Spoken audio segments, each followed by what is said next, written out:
Assalomu alaykum. Gulsevar opa-singillar, kanalimga xush kelibsiz. Bugungi mavzu mamilariya guli haqida.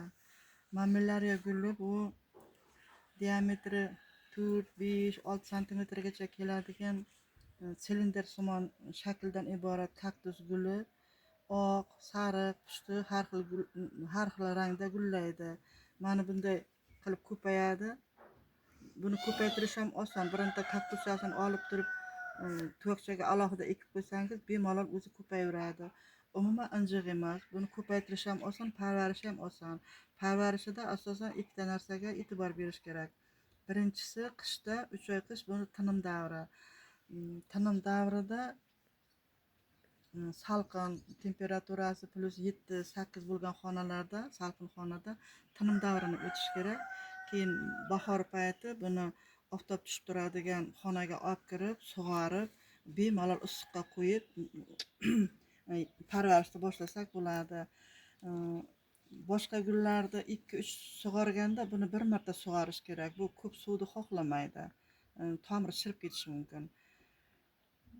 Keyin kunlar isigan payti toza havoga qo'ysa, toza havoni ham yaxshi ko'radi. Temperatura 30-35 gacha issiqda yaxshi rivojlanadi.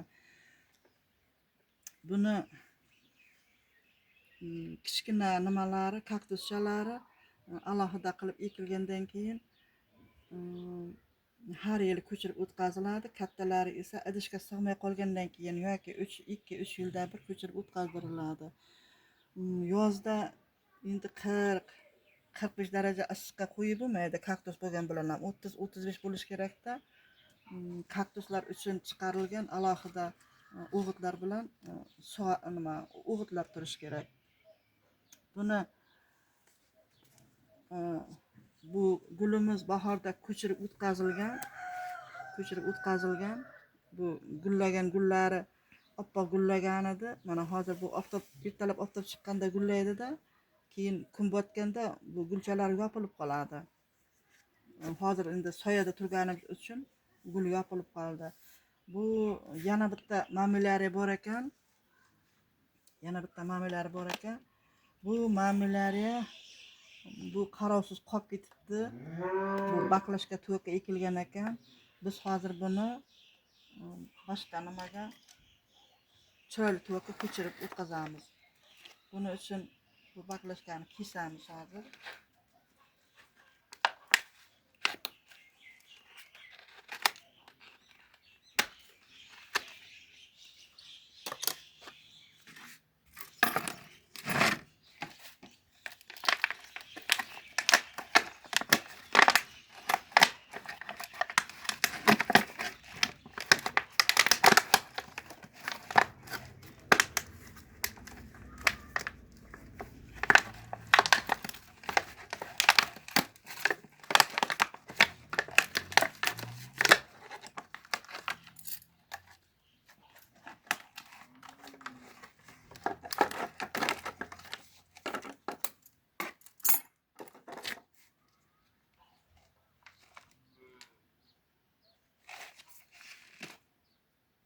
Eski tuproqlardan tozalab olamiz.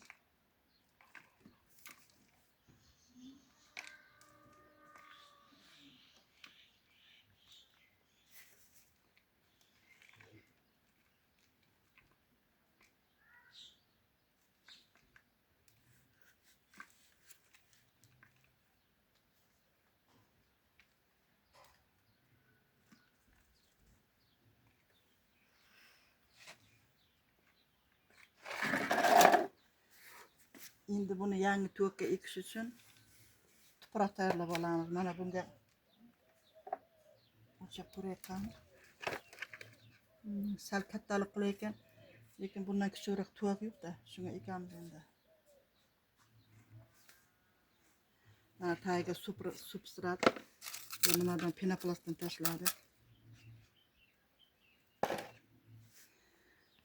Endi kaktus ekishga tuproq tayyorlayotgan payti 3dan 1 qismi hamisha qum bo'ladi. Uni yuvib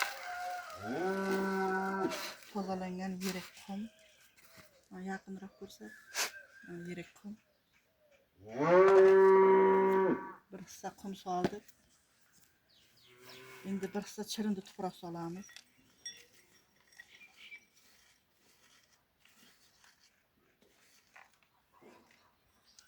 Mana bir hissa chirindi tuproq.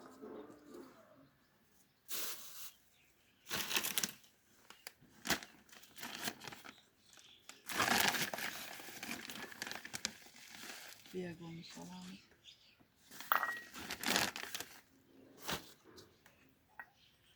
Tomaqan tuprog'idan.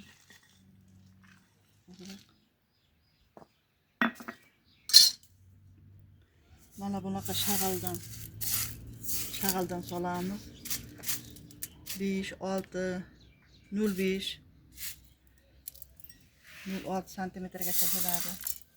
Kaktus yetgan payti ulardan qo'shib borish kerak. Aralashtirib tashlab olamiz.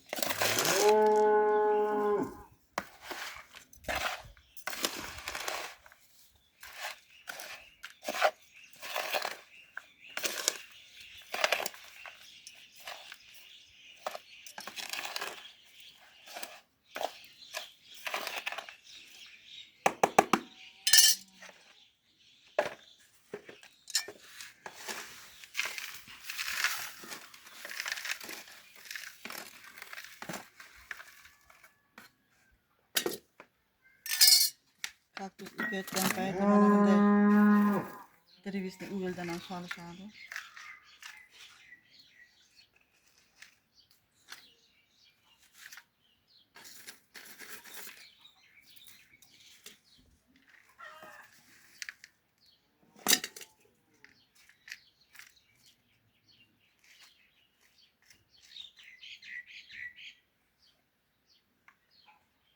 Joylashtiramiz.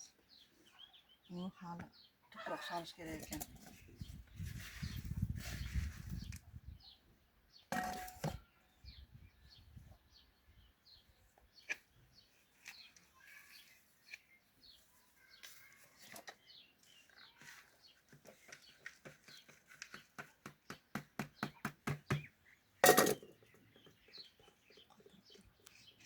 Nima turib?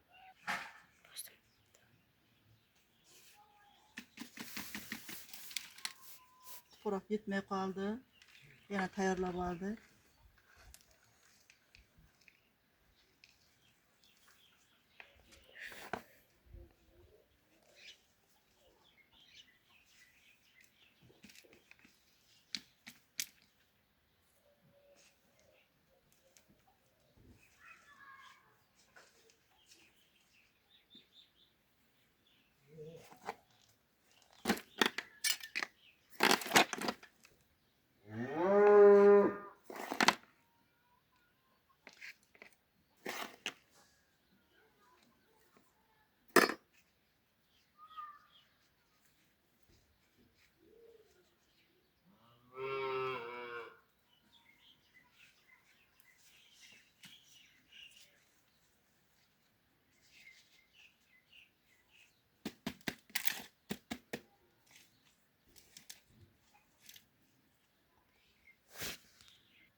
Mana gulimizni ekib oldik. Buni endi 1-2 kun sug'ormay turamiz. Sug'organda tuproq qotib qolmasin deb bundan sepib qo'yamiz.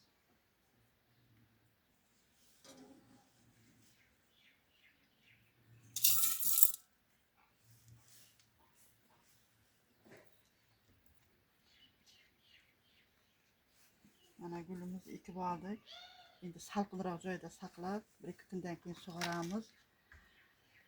Mana bu yerda kaktuslarimiz bor. Bu kaktus kattaroq, bunisi kichikroq. Menimcha ikkalasi bir xil bo'lsa kerak. Lekin bu kichkinasi gulxona g'uncha qilgan. Menimcha bu yaqinroqdan menimcha bu gulxona. Gullasa ko'rsataman. Yana videolarda ko'rishguncha xayr, omon bo'ling, obuna bo'ling, like bosing.